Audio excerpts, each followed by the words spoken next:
चोरी डकैती की मूवी तो हमने बहुत देखी है, लेकिन आज मैं जो कहानी आपसे शेयर करने वाला हूँ वो बाकी सब कहानियों से बिल्कुल अलग है। आज की कहानी है ऐसे एक चोर की जिसे चोर कहना सही नहीं होगा बल्कि आर्टिस्ट कहना ही ज्यादा ठीक रहेगा, क्योंकि सालों से चोरी करके भी कभी पकड़ा ना जाना अपने आप में एक आर्ट है। आंखों के सामने से अचानक गायब हो जाना ही उसकी स्पेशलिटी थी। कहानी का मेन कैरेक्टर और नामी चोर डायबोलिक हमेशा सिर से पांव तक काले कपड़ों में ढका रहता था। इस वजह से आज तक किसी ने उसका चेहरा नहीं देखा। वो अपने काम में इतना एक्सपर्ट था कि कभी किसी पुलिस के हाथ नहीं आया। एक दिन वो इटली के एक बैंक से कुछ कीमती खजाना चोरी करके भाग रहा था। तभी पुलिस ने उसका पीछा करना शुरू किया। बड़ी मुश्किल से उन्होंने डायबोलिक का रास्ता रोक लिया। पुलिस को लगा कि इस बार वो किसी भी हालत में नहीं बच सका, लेकिन अचानक डायबोलिक ने अपनी कार में एक बटन दबाया और तुरंत रोड ऊंचा हो गया। वो उसी रोड पर स्लाइड करते हुए पुलिस के ऊपर से निकल गया। ये देखकर पुलिस वाले हैरान रह गए, लेकिन वो हार मानने वाले नहीं थे। पुलिस की एक और टीम ने उसे फॉलो करना शुरू किया। ये देखकर डायबोलिक ने अपनी कार से जहरीली गैस छोड़ी और सारे पुलिस वाले बेहोश हो गए। इतना सब करने के बाद भी बेचारे को चैन नहीं मिला, क्योंकि इंस्पेक्टर ज्ञान को अपनी कार से उसके पीछे पड़ गया। लेकिन कुछ दूर जाने के बाद उसने देखा कि डायबोलिक की कार सड़क पर पलटी हुई है, मगर वहाँ डायबोलिक खुद मौजूद नहीं था। ये देखकर ज्ञान को बहुत निराश हो गया। उधर हम एक पार्टी में डिफेंस मिनिस्टर जॉर्जियो को देखते हैं। वो वहाँ बाकी लोगों से बातें कर रहा था। तभी वहाँ ईवा नाम की एक लड़की आती है। जॉर्जियो तुरंत उसे वेलकम करने के लिए आगे बढ़ता है। ईवा असल में उस शहर की नामी बिजनेस वुमन थी, लेकिन बिजनेस उसका अपना नहीं था। उसने एक बुजुर्ग अरब पति से शादी की थी, सीधी बात कहें तो शुगर डैडी। उसके मरने के बाद पूरा बिजनेस और सारी प्रॉपर्टी ईवा के पास आ गई। अपनी खूबसूरती और शानो शौकत की वजह से ईवा हमेशा चर्चा में रहती थी, इसलिए जब वो पार्टी में आई तो सब लोग बहुत खुश हो गए। वहीं बातचीत के दौरान डायबोलिक का जिक्र आता है। सब ईवा को सावधान रहने को कहते हैं, क्योंकि डायबोलिक कभी भी उसकी दौलत चुराने के लिए अटैक कर सकता है। चोर होने के बावजूद सब लोग डायबोलिक की स्मार्टनेस की तारीफ करते थे। ये सुनकर ईवा के मन में उसके लिए एक अजीब सा क्यूरियोसिटी पैदा होती है। पार्टी खत्म होने के बाद जॉर्जियो ईवा को घर छोड़ने की पेशकश करता है, लेकिन ईवा मना कर देती है। अब सवाल ये उठता है कि जॉर्जियो और ईवा का असली रिश्ता क्या है? इसका जवाब हमें आगे मिलेगा। पार्टी से लौटते वक्त अचानक इंस्पेक्टर ज्ञान रास्ता रोक लेता है। उसे देखकर ईवा थोड़ी हैरान होती है, लेकिन ज्ञान उसे चेतावनी देता है कि डायबोलिक अभी भी उस पर अटैक कर सकता है। ये सुनकर ईवा टेंशन में आ जाती है। फिर दोनों एक रेस्टोरेंट में बैठकर इस बारे में डिस्कस करते हैं। वहीं से पता चलता है कि ईवा के पास एक बेहद खास पिंक डायमंड है, जो बहुत रेयर और अनमोल है।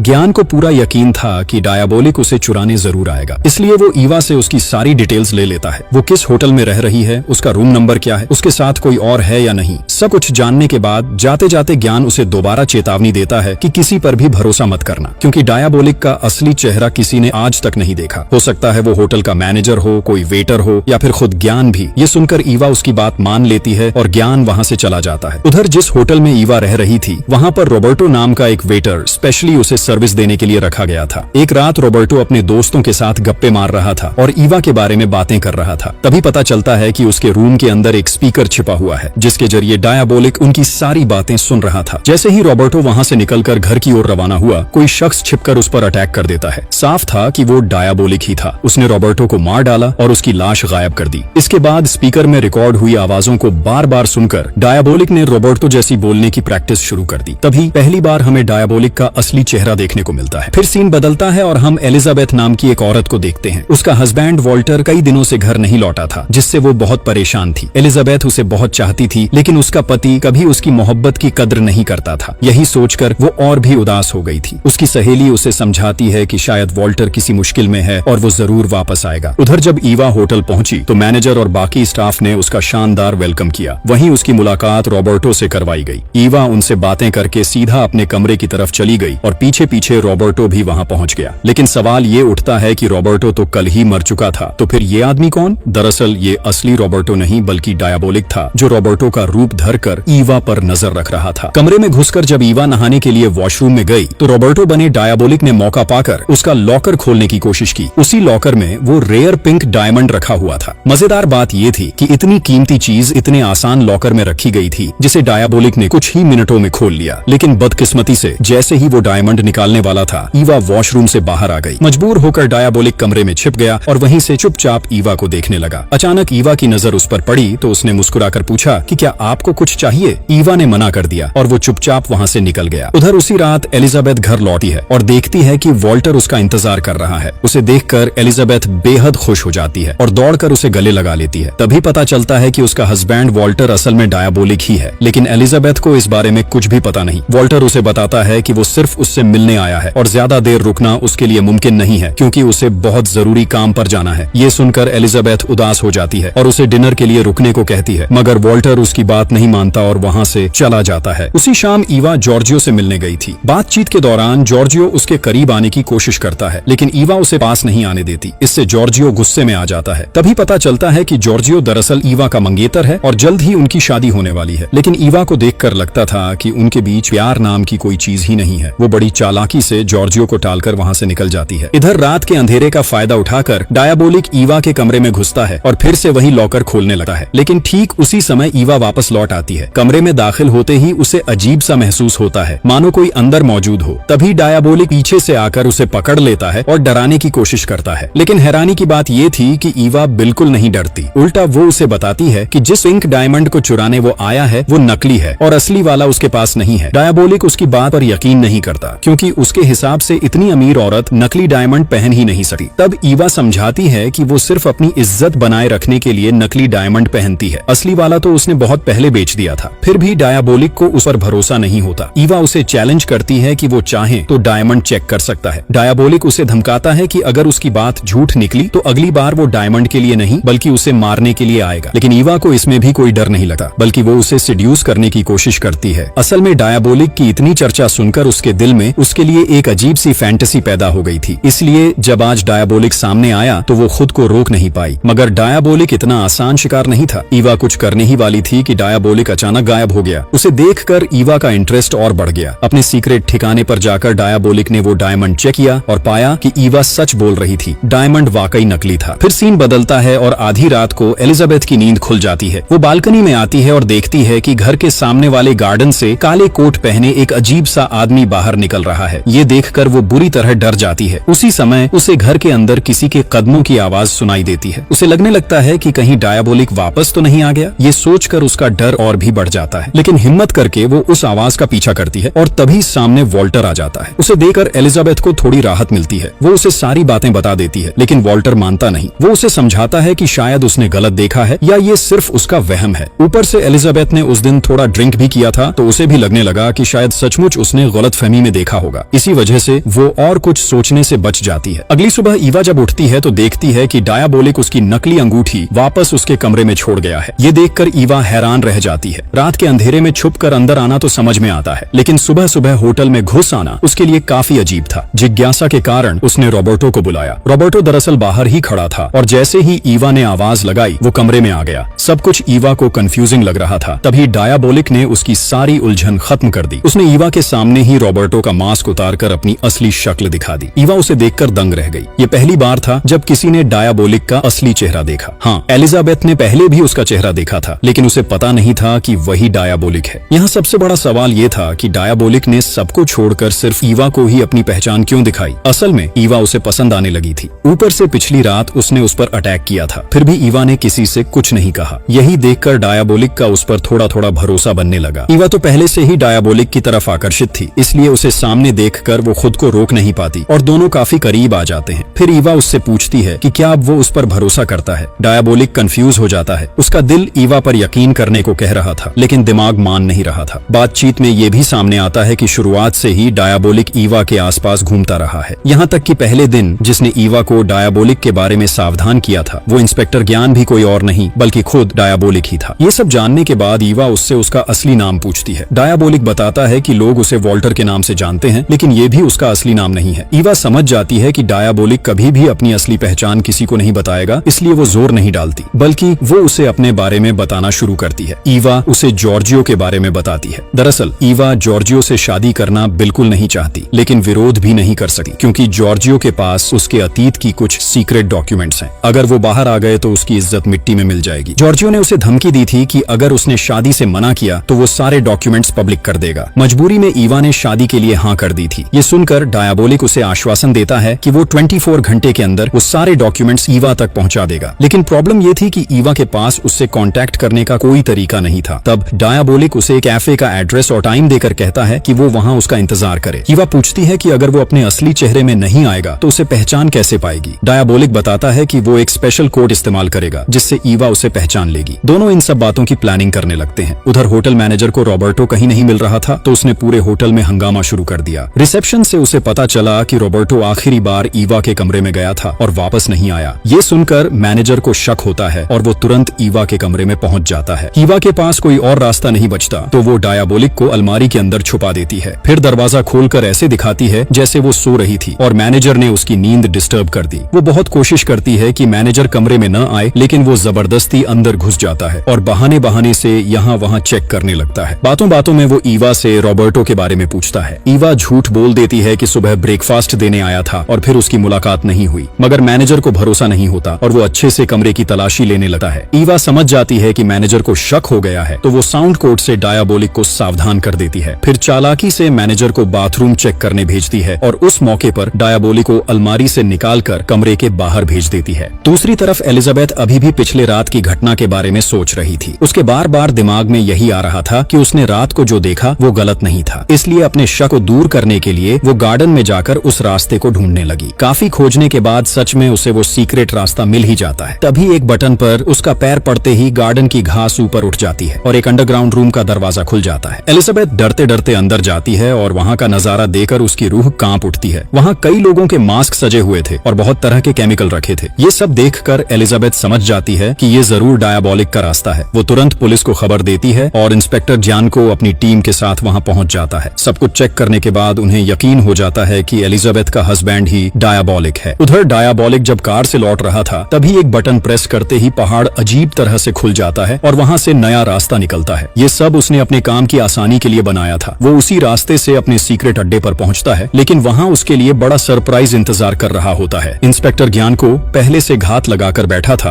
और डायबोलिक पहुँचते ही गिरफ्तार हो जाता है। अगले दिन डायबोलिक के कहे मुताबिक ईवा कैफे में उसका इंतजार करती है, लेकिन बहुत देर होने के बाद भी उसका कोई अता पता नहीं मिलता। ईवा को लगता है शायद वो जानबूझकर नहीं आया। तभी आसपास लोगों की बातें सुनकर वो अखबार देखती है और उसे पता चलता है कि पुलिस ने डायबोलिक को अरेस्ट कर लिया है। उसी दिन डायबोलिक को कोर्ट में पेश किया जाता है। वहाँ ईवा भी पहुँचती है और इशारे से उससे बात करने की कोशिश करती है, लेकिन डायबोलिक एक बार भी उसकी तरफ नहीं देखता क्योंकि पुलिस का शक ईवा पर जा सकता था। इंस्पेक्टर ज्ञानको की उम्मीद के मुताबिक जज डायबोलिक को मौत की सजा सुना देता है, लेकिन इतनी बड़ी सजा सुनकर भी डायबोलिक पर कोई असर नहीं दिखता। उधर ईवा कोर्ट से निकलकर एक दीवार के पास जाती है और जैसे ही वो तीसरा ईंट दबाती है अचानक वहाँ एक दरवाजा खुलता है और उसके सामने एक गाड़ी आ जाती है। वो गाड़ी लेकर सीधे डायबोलिक के सीक्रेट अड्डे पर जाती है और वहाँ से 2 स्पेशल केमिकल उठा लाती है। अब सवाल ये था कि ईवा वहाँ क्या कर रही थी और उसे डायबोलिक के सारे राज कैसे पता चले। असल में उस दिन कोर्ट में डायबोलिक ने सीधे उसकी तरफ नहीं देखा था, लेकिन आंखों की कोड लैंग्वेज से उसे बहुत बातें बताई थी। उसी के इशारे पर ईवा ने केमिकल इकट्ठा किया। फिर वो सीधे जॉर्जियो के ऑफिस जाती है। जॉर्जियो उसे देखकर चौंक जाता है। ईवा उससे रिक्वेस्ट करती है कि वो डायबोलिक से उसकी फांसी से पहले एक बार मिलना चाहती है, लेकिन जॉर्जियो साफ मना कर देता है क्योंकि तब उसे कई तरह की सफाई देनी पड़ेगी। मगर ईवा भी जिद्दी थी। वो जानती थी कि जॉर्जियो डिफेंस मिनिस्टर है, उसके लिए ये मुश्किल काम नहीं होगा। इसलिए वो उसे ब्लैकमेल करना शुरू कर देती है कि अगर उसने उसकी बात नहीं मानी तो वो उससे शादी नहीं करेगी। ऊपर से वो एक्टिंग करती है कि उसे जॉर्जियो से बहुत मोहब्बत है और वो उसके लिए पागल है। आखिरकार जॉर्जियो मजबूर हो जाता है और उसे डायबोलिक से मिलने की इजाजत देता है, लेकिन शर्त ये रखता है कि वो भी ईवा के साथ रहेगा।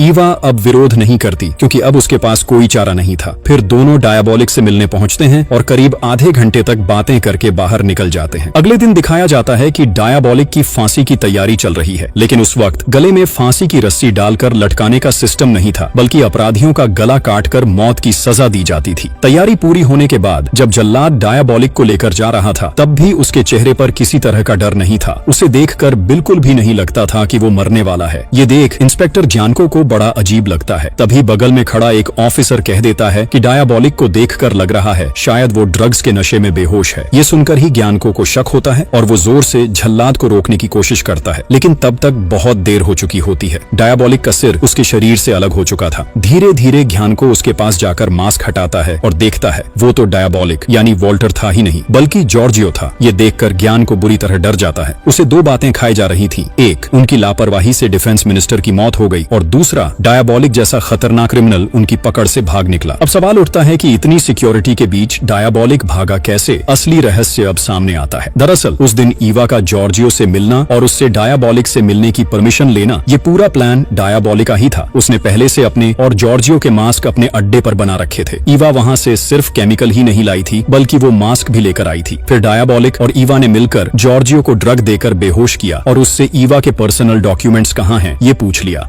वो डॉक्यूमेंट्स जॉर्जियो के पर्सनल लॉकर में थे, जिसका पासवर्ड सिर्फ उसी को पता था। डायबॉलिक ने वो पासवर्ड भी उससे निकलवा लिया। उसके बाद उसे दूसरा ड्रग देकर ऐसा हाल कर दिया कि होश आने के बाद भी वो किसी को कुछ बता ना पाए। फिर डायबॉलिक ने जॉर्जियो के चेहरे का मास्क और उसके कपड़े पहन लिए और जॉर्जियो को वॉल्टर का मास्क पहनाकर छोड़ दिया। मतलब परफेक्ट क्राइम, किसी को कुछ भी शक नहीं हुआ। इसके बाद सीन शिफ्ट होता है। डायबॉलिक जॉर्जियो के रूप में उसके ऑफिस पहुंचकर लॉकर खोलता है और ईवा के सारे डॉक्यूमेंट निकाल लेता है। तभी पुलिस भी वहां पहुंच जाती है, लेकिन उन्हें पहचान ही नहीं चलता कि सामने खड़ा आदमी असल में डायबॉलिक है। उनकी आंखों के सामने से ही डायबॉलिक साफ निकल जाता है। उधर एक अमीर औरत बैंक में कुछ कीमती सामान रखने आती है। चूंकि वो बहुत रेयर और कीमती चीजें थीं, इसलिए सिक्योरिटी को लेकर वो औरत थोड़ी परेशान थी। वो मैनेजर से लाकर की सिक्योरिटी के बारे में पूछती है। मैनेजर समझाता है कि लाकर की दीवारें 3 परतों से बनी हैं, जिसे तोड़कर चोरी करना नामुमकिन है। इसके अलावा लाकर की चाबी सिर्फ मालिक के पास होती है और किसी और तरीके से चाबी हासिल करना पॉसिबल नहीं है। ये सब सुनकर औरत चैन से अपना सामान लाकर में रख देती है और बाहर चली जाती है। लेकिन असलियत में वो औरत कोई और नहीं बल्कि ईवा थी। असल में वो और डायबॉलिक मिलकर उसी बैंक को लूटने का प्लान बना रहे थे। इसलिए डायबॉलिक ने ईवा को वहां भेजा था ताकि वो सिक्योरिटी सिस्टम की डिटेल ले सके। उधर इंस्पेक्टर ज्ञान को भी डायबॉलिक को पकड़ने के लिए पूरी मेहनत कर रहा था। उसने शहर के हर बैंक, हर ट्रस्ट, हर लाकर रूम को चेक करना शुरू कर दिया। उसे पता था डायबॉलिक कभी साधारण चोरी नहीं करता, वो हमेशा सबसे रेयर और कीमती चीजों के पीछे जाता है। आखिरकार ज्ञानको को उस बैंक के बारे में पता चल जाता है और वो उसे प्रोटेक्ट करने की तैयारी शुरू कर देता है। उसने अपनी टीम को शहर की हर सड़क, गली, यहाँ तक कि अंडरग्राउंड टनल्स पर भी नजर रखने का आदेश दिया। लेकिन तब तक डायबॉलिक बैंक पहुंच भी चुका था। हालांकि ईवा उसके साथ नहीं थी। उसने चाहा था कि वो उसके साथ चले, लेकिन डायबॉलिक ने उसे मना कर दिया क्योंकि काम बहुत रिस्की था। वो ईवा को खतरे में नहीं डालना चाहता था। प्लान के मुताबिक वो अंडरग्राउंड टनल से बैंक में घुसने की तैयारी करता है। वहाँ रास्ते में सेंसर लगे थे, लेकिन डायबॉलिक सेंसर से भी ज्यादा चालाक था। उसने वाटर पाइप खोल दिया ताकि सेंसर आवाज को न पहचान सके। फिर वो बड़ी आसानी से बैंक के अंदर घुसकर चोरी करता है और दूसरी तरफ से निकलने लगता है। बाहर आते ही उसका सामना पुलिस से हो जाता है। डायबॉलिक उनसे लड़ते हुए आगे बढ़ता है और तभी ज्ञान को सामने आ जाता है। डायबॉलिक को देखकर वो तुरंत गोली चला देता है। उसे यकीन था कि इस बार डायबॉलिक नहीं बचेगा, लेकिन उसे क्या पता था कि अब डायबॉलिक अकेला नहीं है। तभी अचानक ईवा पीछे से आकर ज्ञानको पर गोली चला देती है और डायबॉलिक को लेकर वहाँ से निकल जाती है। ईवा को देखकर डायबॉलिक भी हैरान रह जाता है, लेकिन समझ जाता है कि ईवा उसे अकेला छोड़ने वाली नहीं है। अब वो ईवा पर पूरा भरोसा करने लगता है। ज्ञान को घायल हालत में ये सब देखता रहता है, लेकिन कुछ कर नहीं पाता। कुछ दिन बाद हम देखते हैं वॉल्टर और ईवा को। अब वो दोनों साथ में बेहद खुश हैं। ईवा को इम्प्रेस करने के लिए वॉल्टर असली पिंक डायमंड भी वापस ले आता है, लेकिन ईवा को अब उसमें कोई दिलचस्पी नहीं रहती। अब उसे सिर्फ डायबॉलिक चाहिए, इसलिए वो डायमंड को समुद्र में फेंक देती है और वॉल्टर को गले से लगा लेती है। और इसी खूबसूरत मोमेंट के साथ फिल्म का अंत हो जाता है।